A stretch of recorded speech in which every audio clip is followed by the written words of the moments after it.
I hold this piece of plastic in my hands sometimes, turning it over and over just to feel the worn edges where my thumb used to rest for 31 years. It is my old employee badge from the grocery store back in Tulsa, Oklahoma. 31 years of my life, condensed into a faded piece of plastic with my name, Eddie Pruitt, printed in bold black letters beneath the company logo. For over 3 decades, I was the man in the aisles, the stalker, the cashier, the invisible force that kept the shelves full and the lines moving. 31 years of early mornings, late nights, achy knees, and an unrelenting, unyielding reality. I never made more than minimum wage. Not once. Never in my entire career. I made minimum wage my entire career, and let me tell you, that does something to a man.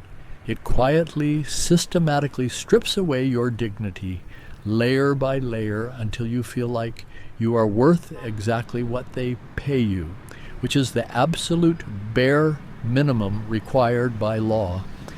I watched the world pass me by from behind the cash register. I saw the faces of the people who were going places, the people who were important, the people who had money and pensions and futures. I had none of those things. No pension, no savings, just the endless cycle of the minimum wage grind. It is strange how a life can slip through your fingers while you are busy stocking cans of beans and ringing up bruised apples. I am 67 years old now, and I look back at the man I was at 64, the man who finally walked away, and I barely recognize him. The exhaustion was a heavy cloak I wore every single day. I lived in a tiny, cramped apartment in a rundown part of Tulsa, counting pennies, clipping coupons, praying that the car would not break down because a broken water pump meant I would not eat for a week. That was my life. The fear of financial ruin was my constant companion. And the bosses, the managers and the bosses, I watched them come and go.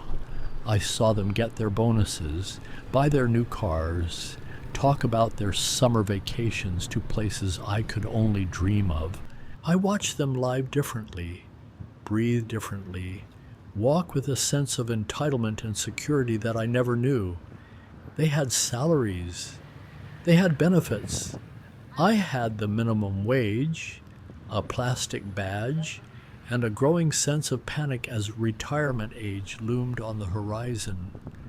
When the day finally came to retire, I had nothing but a Social Security check.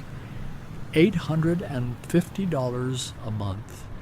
That was it. The grand culmination of a lifetime of hard work. $850. The impossible math of $850 in Tulsa, Oklahoma. How does a man survive on that? The answer is simple. He does not. He exists. He starves. He freezes in the winter and sweats in the summer and waits to die. I remember sitting at my small kitchen table staring at that first check. $850. Rent was $600. Utilities were $150. That left $100 for groceries, medicine, transportation, and everything else. It was a death sentence delivered on a piece of paper. I felt a profound, suffocating despair. But then, something miraculous happened.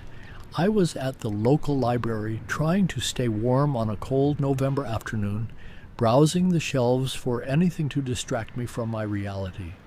That was when I found it, a book that would change the entire trajectory of my existence. It was called You Were Never Meant to Stay by Alan Walker. The title alone struck a chord deep within me. You were never meant to stay. I pulled it from the shelf and began to read. Alan Walker wrote about stepping outside the boundaries of the life that was prescribed to you. He wrote about finding dignity and value in places you never thought to look. You Were Never Meant to Stay by Alan Walker opened my eyes to a world of possibilities I had never even dared to imagine. It planted a seed in my mind, a wild, reckless, beautiful idea. What if I just left?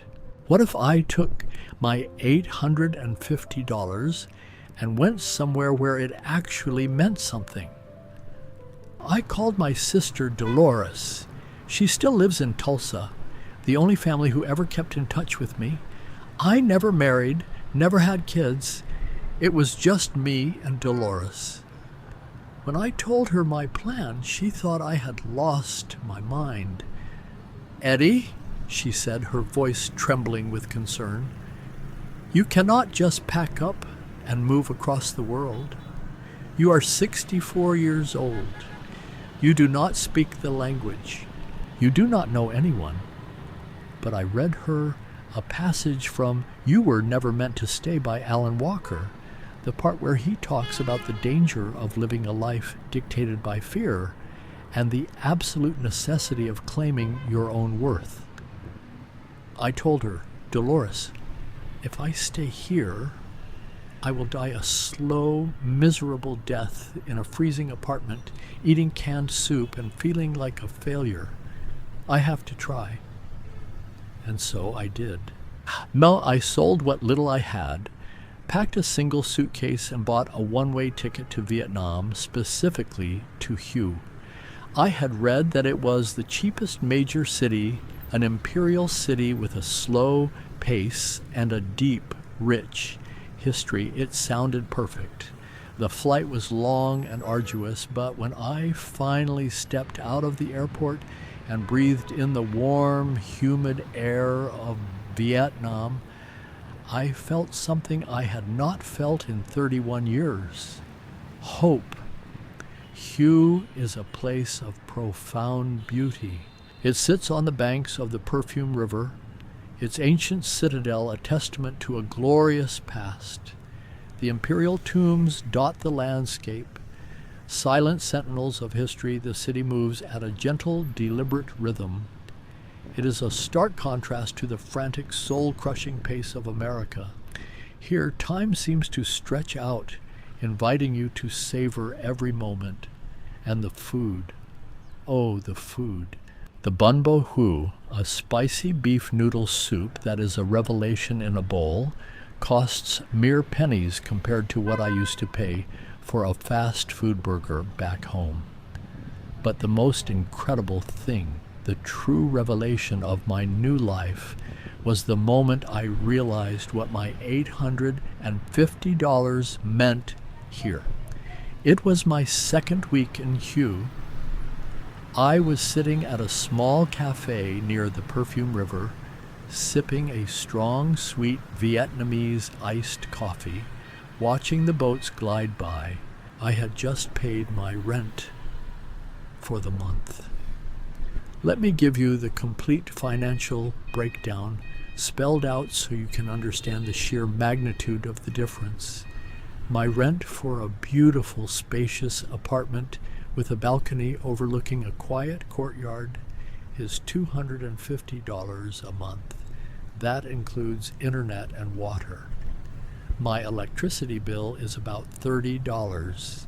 My groceries, and eating out every single day, enjoying incredible, fresh, delicious meals, cost me about $200 a month.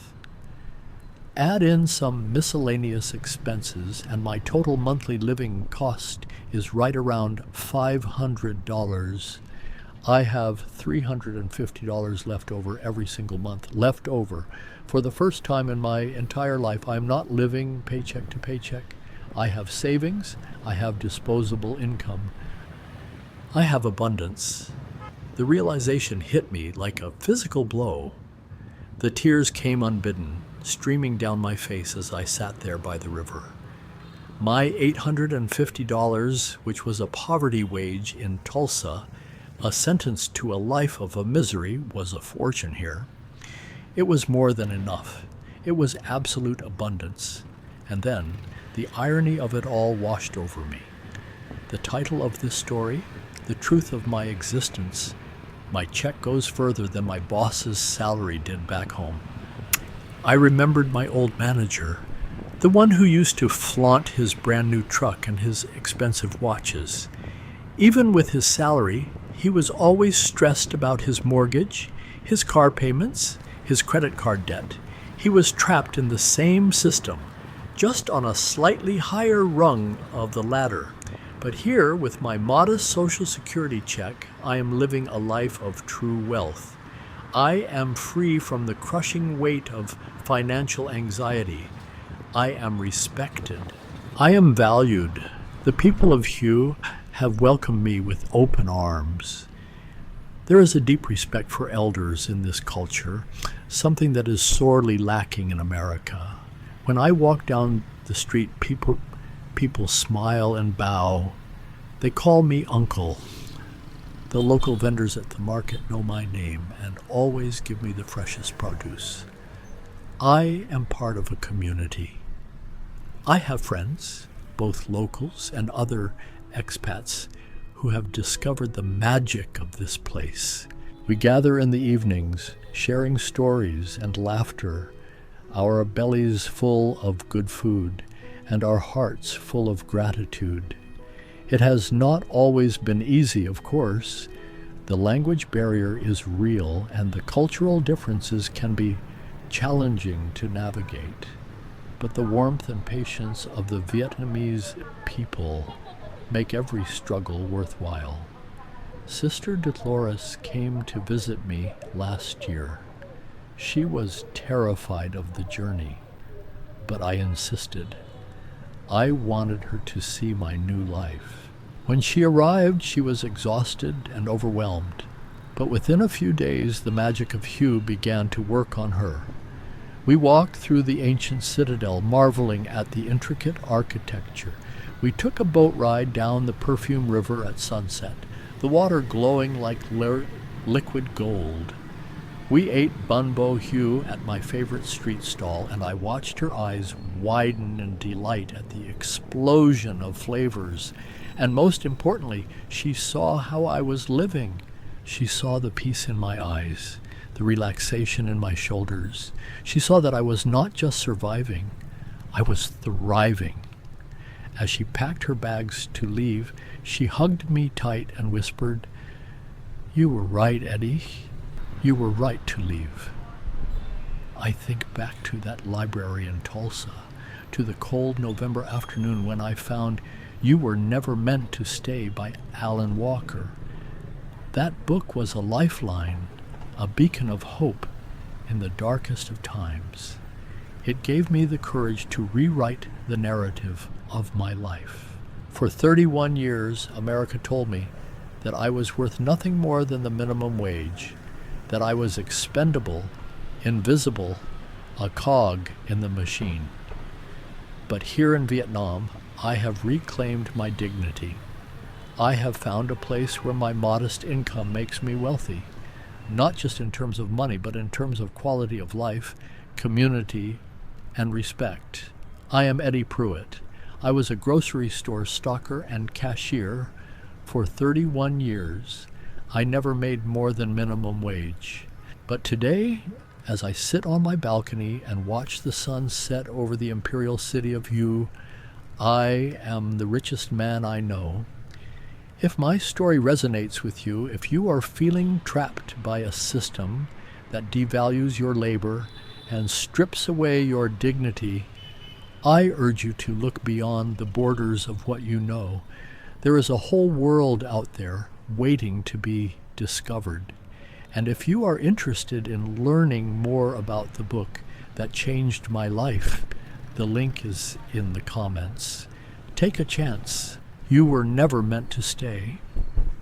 Every morning when I wake up, the light filtering through the sheer curtains of my apartment in Hua is soft, almost golden. I lie there for a moment, just listening. I do not hear the aggressive roar of the interstate or the frantic wailing of sirens that used to score my mornings in Tulsa.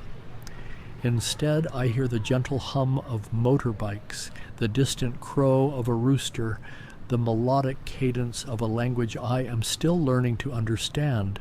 It is a symphony of life, moving at a pace that feels remarkably human. For 31 years, my mornings began with the aggressive, hateful blare of an alarm clock at 4:30 in the morning.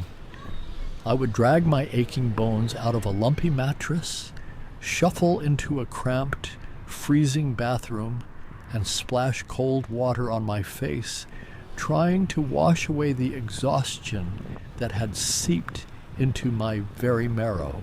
I would put on that awful stiff polyester uniform, the one that smelled faintly of cardboard boxes and old bleach, and I would pin that plastic name tag to my chest.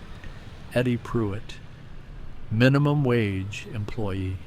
That tag was a brand. It told the world exactly where I stood in the grand hierarchy of American capitalism, at the absolute bottom. The grocery store was a massive, fluorescent-lit cavern of consumerism. It was designed to make people buy things they did not need, to distract them with bright colors and sales tags. But for me, it was a prison. I spent my days in a state of perpetual motion, lifting heavy boxes, kneeling to stock the bottom shelves, reaching to front face the top shelves, standing for hours on hard concrete floors behind the register. The physical toll was immense. My knees pop with every step I take now, a permanent reminder of those endless shifts. My lower back aches when it rains. But the physical pain was nothing compared to the psychological toll. When you make minimum wage your entire career, you are constantly reminded of your expendability. The customers look through you, not at you. You are a fixture, a machine designed to scan barcodes and bag groceries. If a customer is angry about a price, they yell at you. If a manager is having a bad day, they take it out on you. You swallow your pride. You apologize for things that are not your fault, and you smile, because if you do not smile, you get written up. And if you get written up too many times, you lose your job. And if you lose your job, you lose your apartment. And then you are on the street. That was the tightrope I walked for 3 decades. A single missed paycheck, a single illness, a single mistake, and I would plummet into the abyss of homelessness. I remember one particular afternoon, maybe 10 years ago. It was the week before Thanksgiving, and the store was an absolute madhouse. People were frantic, pushing their carts with a sense of desperate urgency. I was working the register, scanning turkeys and cranberry sauce and mountains of potatoes. My feet were throbbing, my head was pounding, and my spirit was utterly broken. A woman came through my line, impeccably dressed, diamonds glittering on her fingers. She was buying expensive cheeses and imported wines. When I told her the total, she handed me a crisp bill and sighed loudly. "I just cannot wait to get to Aspen," she told the person behind her in line. "The stress of this city is just too much. I need a real vacation." I handed her the change, my hands rough and calloused from breaking down cardboard boxes. I wanted to scream. I wanted to grab her by her cashmere sweater and shake her. Aspen, a vacation. I had not taken a vacation in 15 years. My idea of a vacation was a Sunday afternoon where my legs did not hurt enough to make me cry. The sheer disparity, the chasm between her reality and mine, was suffocating. I went to the break room during my 15-minute respite, sat in a hard plastic chair, and wept. Not out of sadness, but out of a deep, burning rage. A rage at the injustice of it all. a rage at a system that deemed my hard, grueling labor to be worth so little. That rage smoldered inside me for years. It was a cold, bitter coal in the furnace of my chest. I watched the managers, the ones who went to college, the ones who wore ties and carried clipboards. They would walk the aisles, pointing out things I had done wrong, things I had missed. They never lifted a box. They never stood at a register for 8 hours straight. Yet they made 3, 4, 5 times what I made. They talked about their stock portfolios, their retirement accounts, their children's college funds. I listened in silence, nursing my bitterness. I knew that when the time came for me to retire, there would be no golden watch. There would be no retirement party. There would just be the end of my shifts and the beginning of a terrifying new reality, trying to survive on Social Security. And that reality was exactly as terrifying as I had imagined. $850. I cannot emphasize enough how impossible that number is in America. It is a cruel joke. It is the government's way of saying you contributed to society, you paid your taxes, you broke your body for our economy, and here is your reward, a slow, agonizing slide into utter destitution. I spent my first few months of retirement in a state of constant panic. I turned off the heat in my apartment, wrapping myself in 3 layers of blankets to survive the Oklahoma winter. I ate rice and beans day in and day out. I stopped going to the doctor because I could not afford the copays. I was disappearing, shrinking away into nothingness, entirely forgotten by the world I had served for so long. If I had not found that book, I do not know if I would be alive today. You Were Never Meant to Stay by Alan Walker was the key that unlocked the cage I had built around my mind. Walker wrote about the arbitrary nature of geographic borders, about how the value of your labor, the value of your very existence, is entirely dependent on where you happen to be standing. He argued that if a place refuses to acknowledge your humanity, you have a moral obligation to yourself to leave that place. It was a radical, terrifying thought.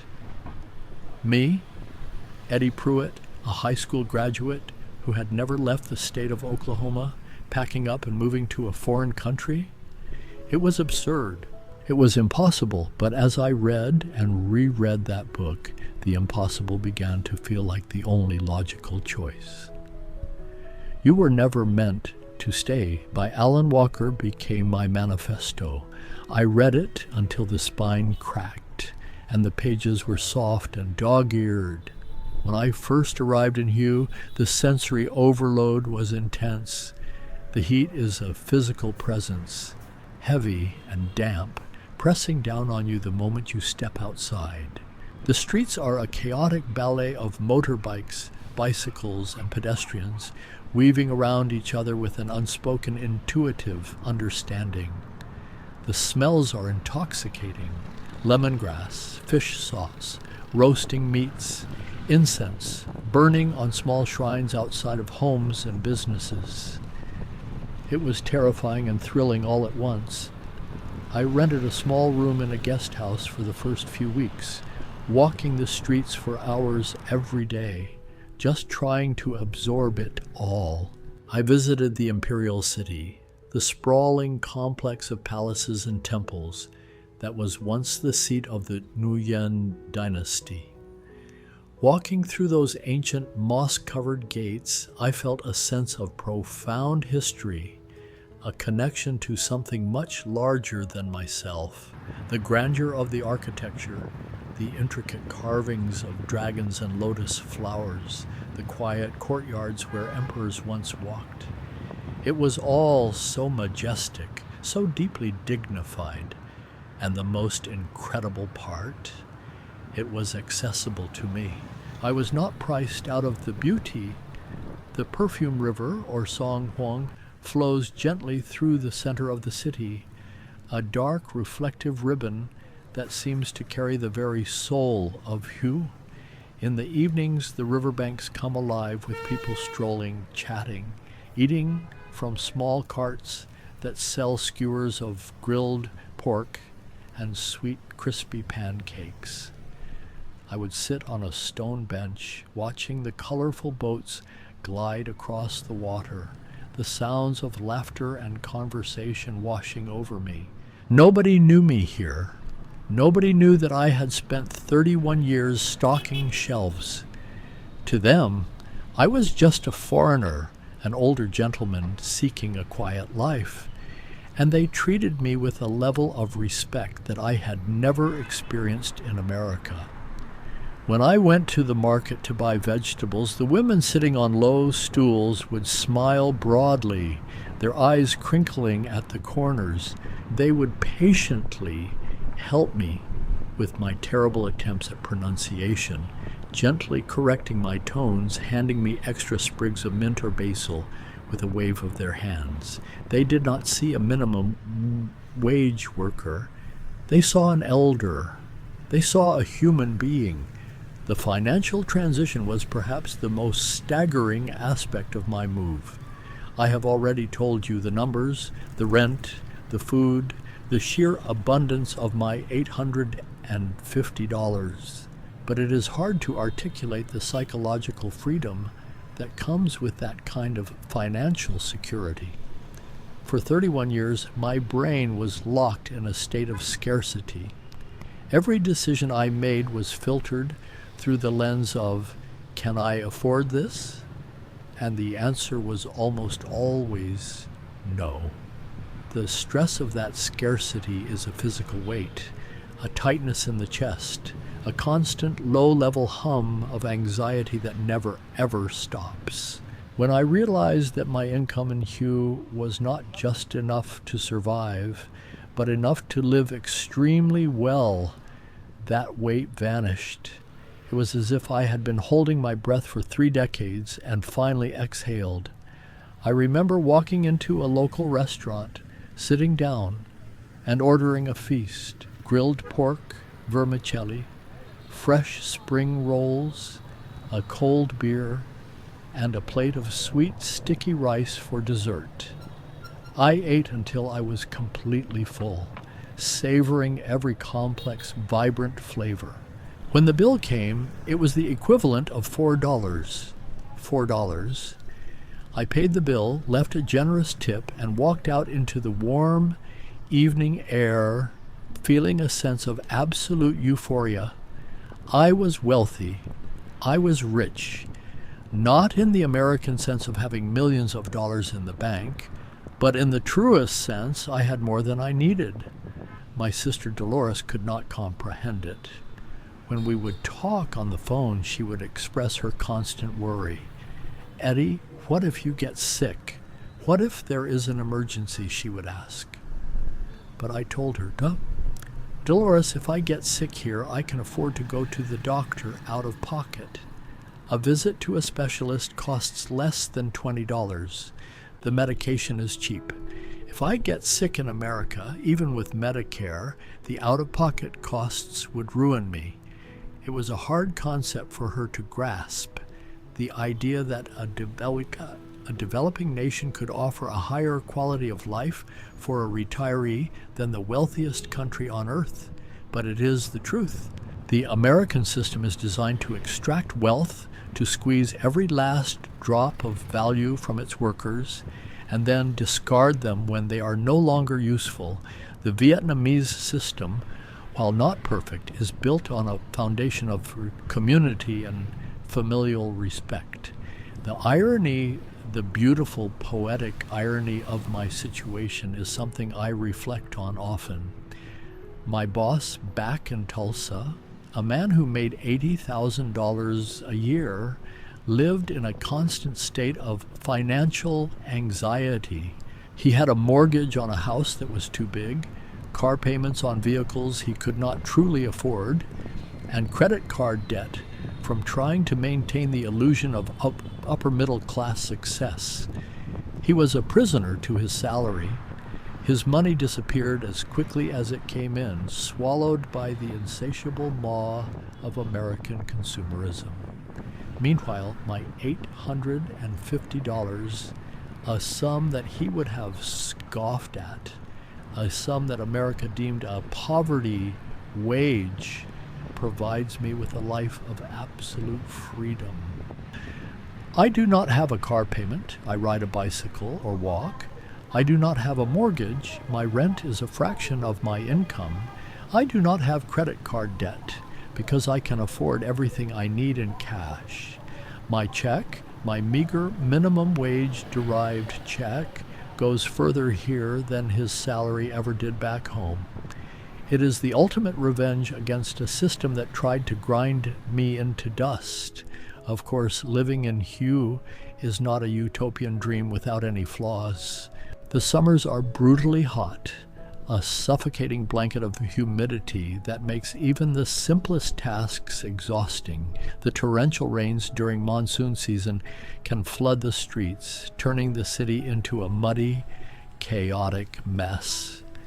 The bureaucracy can be maddening, a labyrinth of paperwork and stamps that requires endless patience and a healthy dose of humor. And there are times when the homesickness creeps in, a sudden, sharp ache for the familiar. I miss the taste of a proper, greasy American diner breakfast. I miss the changing of the seasons, the crisp autumn air in Oklahoma. Most of all, I miss Dolores, but these are small prices to pay for the dignity I have found here. Whenever I feel a pang of longing for the past, I simply pull out that old plastic employee badge. I look at the scratched surface, the faded logo, and I remember the freezing apartment, the aching knees, the absolute terror of poverty. The homesickness vanishes instantly, replaced by a profound, overwhelming gratitude for my life in Vietnam. This gratitude is something I practice every single day. I wake up, I listen to the sounds of the city, and I give thanks. I give thanks for the Bun Bo Hue vendors, for the smiling faces at the market, for the ancient stoic beauty of the citadel. I give thanks for the fact that I am no longer a cog in a machine, but a human being living a rich, full life. The theme of my existence now is no longer survival, but dignity. I have found my class, my worth, not in a paycheck or a job title, but in the respect and community I have cultivated here. I am an elder, I am a neighbor, I am a friend. As I write this, sitting on my balcony with a cold glass of jasmine tea, the sun is beginning to set, casting a warm, golden glow over the rooftops of Hue. The sky is streaked with brilliant hues of orange and purple. The river below is dark and quiet. I think about all the people back home, the millions of Americans who are trapped in the same cycle I was, grinding their bodies into dust for wages that do not even cover the basic cost of living. I think about the fear and the despair that permeates so much of the American working class, and I wish, with all my heart, that I could hand each and every one of them a copy of You Were Never Meant to Stay by Alan Walker. I wish I could show them that there is an alternative, that the borders of their reality are not fixed. It is a terrifying leap to take, leaving everything you know behind. It requires a shedding of your old identity, a willingness to be vulnerable and confused in a new world. But the reward, the absolute profound reward, is the reclamation of your soul. I was a grocery store stocker and cashier for 31 years. I never made more than minimum wage. I was a nobody, a ghost in the aisles of consumerism. But here in the ancient city of Hue, I am a king of my own destiny. My $850 is a king's ransom. My life is a testament to the fact that dignity is not something you are given by an employer. It is something you claim for yourself, sometimes by crossing oceans and leaving everything behind. If you are reading this and feeling the crushing weight of a life that does not value you, I want you to know that you are not alone and you are not trapped. The world is vastly larger and far more accommodating than the narrow corridor of your current reality. Look for the exit signs. Look for a place where your presence is valued, where your resources, however meager they may seem at home, are a source of abundance. Do not let the system dictate the final chapter of your life. Write it yourself. And remember, if you need that initial spark of courage, that first push toward the door, the link is in the comments. Take it from a man who spent 31 years invisible, only to finally be seen on the other side of the world. You are worth more than the minimum wage. You just might have to travel a few thousand miles to find the place that agrees with you. The days here flow into one another like the waters of the perfume river, slow and inevitable. I have developed a routine, a gentle rhythm that grounds me and gives my life a sense of purpose that my 31 years at the grocery store never provided. My mornings always begin with a walk to the local market, Dong Ba. It is a sprawling, chaotic, vibrant labyrinth of stalls selling everything from fresh produce and writhing seafood to colorful silks and household goods. The noise is incredible, a cacophony of vendors shouting their wares, motorbikes honking, and the intense rapid-fire haggling that is an integral part of Vietnamese commerce. When I first arrived, Dong Ba Market terrified me. It was too loud, too crowded, too foreign. I felt entirely out of my depth. But slowly, day by day, I learned the choreography of the place. I learned to weave through the narrow aisles without bumping into the women carrying heavy baskets balanced on bamboo poles across their shoulders. I learned to smile and nod, to use the few words of Vietnamese I have managed to acquire, to point and gesture and communicate through the universal language of commerce and respect. Now, going to Dong Ba is the highlight of my day. I have my regular vendors, the people who have watched me transform from a bewildered foreigner into a familiar face. There is Ba, the woman who sells the most incredible, fragrant pineapples I have ever tasted. She always insists on carving them for me right there, her knife flashing with practiced precision, transforming the spiky fruit into a beautiful spiraled held work of art. She refuses to let me pay more than 50 cents for it. Then there is the older gentleman who sells fresh herbs, the mint, basil, and cilantro that are essential to Vietnamese cuisine. He has a smile that is mostly gums, but his eyes are sharp and kind. He always tosses an extra handful of herbs into my bag, patting my hand with a gentle, reassuring touch. These small interactions, these moments of human connection, are what make me feel wealthy. In America, my interactions at the store were transactional, cold, devoid of humanity. Here, every purchase is an exchange of goodwill. The community embraces you and folds you in its daily life. I am no longer invisible. I am a participant in the grand, messy, beautiful pageant of humanity. After the market, I usually return to my apartment, my sanctuary.